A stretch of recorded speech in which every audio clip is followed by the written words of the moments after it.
Hi Taurus, welcome to your reading for the, where are we up to now in March? 6th to the 12th of March. I'm doing this one at night rather than in the morning.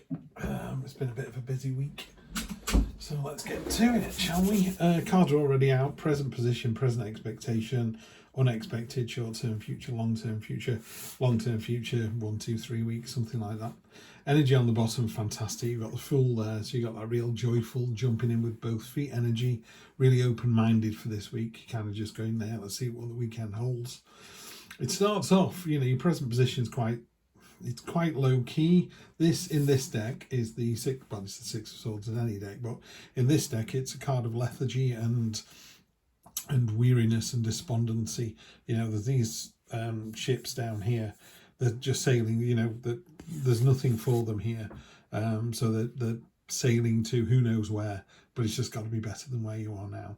So there's that feeling that you've got at the moment of, where am I going to get to? There is a real feeling of something's almost over and moving to something else. You've got two quite big movement cards, and you've got the 10 here as well, which is, cyclically it's the end of something. So this is your present position. It's not a bad card, the Six of Swords. It's a card of kind of going, oh, you know what, there's nothing for me here, I'm going to move on. What it does talk about is you taking your burdens with you. If you've got money problems and you live in one country and you go, let's emigrate to another, those money problems go with you. When you put your head on the pillow at night, the last thing you think about is your concerns of the day. So just be careful of that. You can't escape your responsibilities or the burdens that you currently hold. Present expectation is you're looking for some kind of rest and respite here, some solace. Universe is happy to do that. There's a minor blessing in there for you as well. Of all the sword cards, that's probably the kindest, because you've got 3 swords here, and you've probably got the 3 best swords in the deck.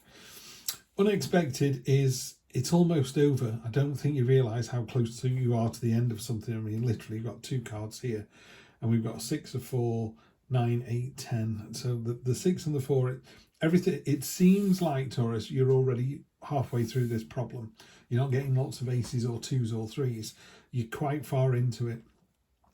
The 9 of Swords, the 9 of Wands, is a card of, just keep going. This wolf's had the crap kicked out of her. She's backed into a corner, but she's still winning. She's still snarling. She's got blood on her tummy. She's been through the wars, but she's still fighting. And I wouldn't want to face a wolf that was backed into a corner, would you? So there's that energy there. Then next week in particular is the 8 of Cups.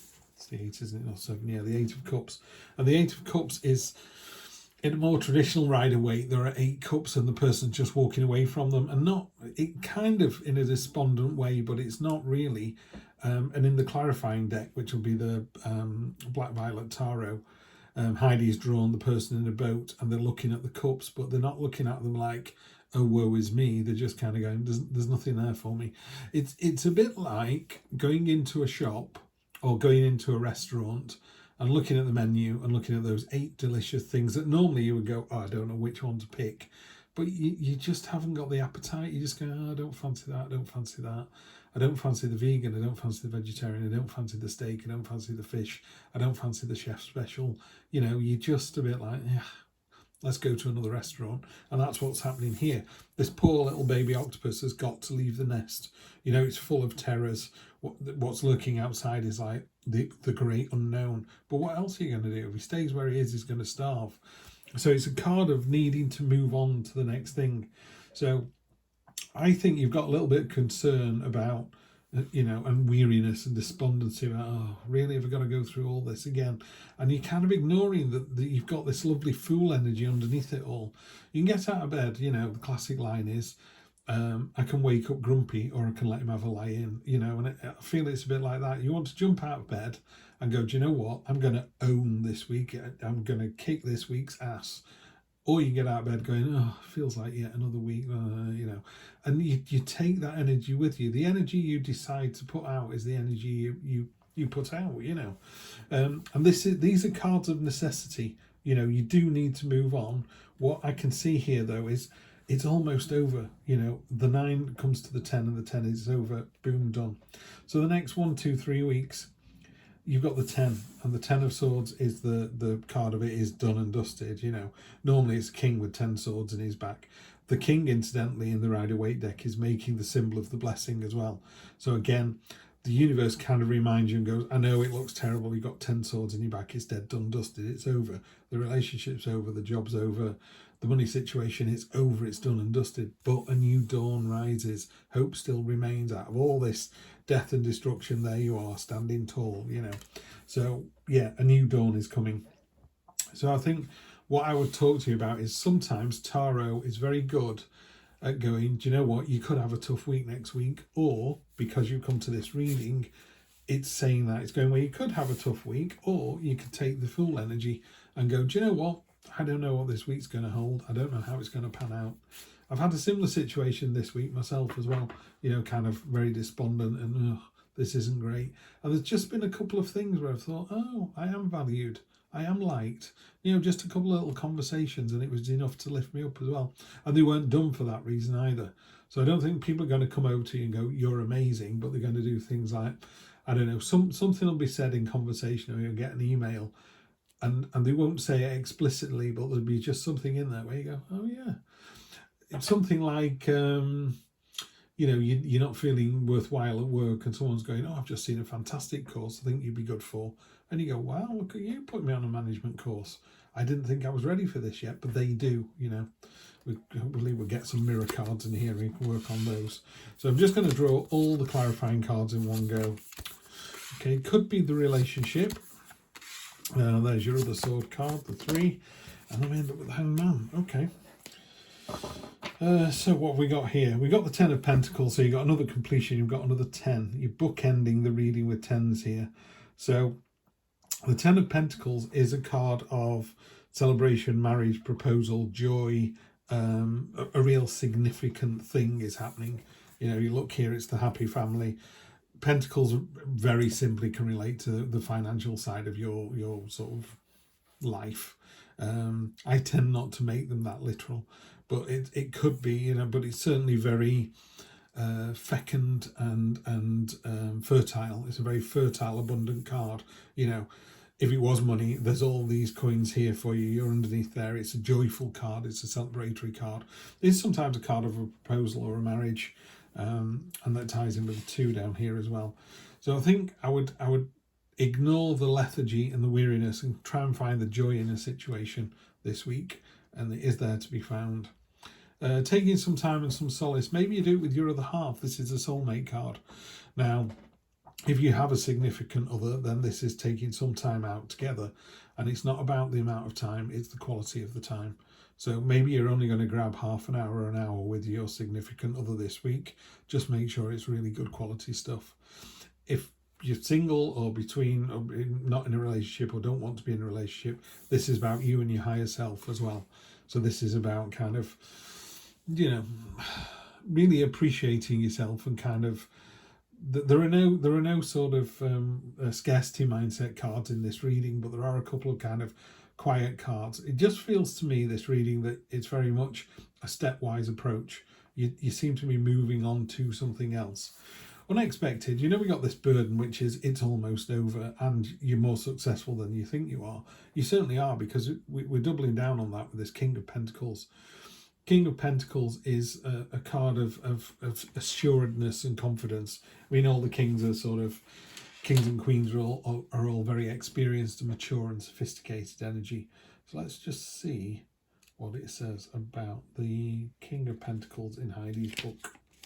I do think when you're using significant decks that you want to try and read them as the author intended, as opposed to the Rider-Waite, Coleman Smith version, because otherwise there's only one version of a card, and I don't think that works. I mean, you can argue it and go, I'm not sure I quite agree with this reading, but still. So the King of Pentacles, according to Heidi, is leadership, abundance, prosperity. The King of Pentacles leads her kingdom into an era of security and abundance. She works hard and strategically to ensure that citizens throughout her kingdom, she prefers citizens as opposed to subjects, have everything they need in order to thrive. She understands that in order for a society to truly prosper, everyone's basic needs must be met. Nobody should worry about how to afford food for their families or how to find a safe place to live. She's fair, just, and a true advocate of the people. So this isn't a selfish reading. This is about sharing the wealth and also sharing the pain that you hold, I think. But I think what's happening with this, what I would say about that card is this just and fairness. You know, sometimes this Nine of Wands can feel a very woe is me card, you know, everyone's picking on me. And it's like, it's not. This is a just and fair reading. There's stuff that's happening here. Next week we've got this walking away from a situation, the Eight of Cups. It's time to move on. It doesn't serve you where you are at the moment. And then you've got the Three of Swords on top. There's a lot of sword cards in this. The Three of Swords is called the heartbreak card. There's more to it than that. It's a card of healing. You know, it's a very stormy card. It's a very grey card. It's a very sour card. But it's a bit like the Ten of Swords in that it talks about the storm will pass. You know, this time will pass. And I think you've reached a point now, Taurus, where you have to kind of go, you know what, I'm rolling my sleeves up. I've got the Six. I've had some time to think about it, and I've got the Eight of Cups. The Eight of Cups is about moving on because you need to. It's about flying the nest. It's about leaving the coop. It's about, you know, having to step out the situation you're in. So it could be a healing situation. You know, if there's a relationship going on here, this is